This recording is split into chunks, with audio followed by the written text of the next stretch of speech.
आज मेरी मुलाकात हुई, 12 से 3 मुलाकात थी और तकरीबन सवा 3 बजे के करीब हम वहाँ से, क्योंकि उसके बाद एक फॉर्मल प्रोसीजर होता है, वो करने के बाद बाहर आए।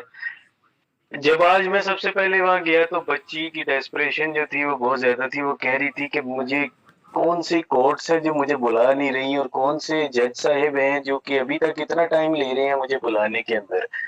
तो उसे मैंने बताया कि अब जो नेक्स्ट डेट है वो 5 है। उसने पूछा मुझे कि बाबा जो 22 तारीख उसके बाद जो अगली डेट हुई 29, उसमें क्या हुआ?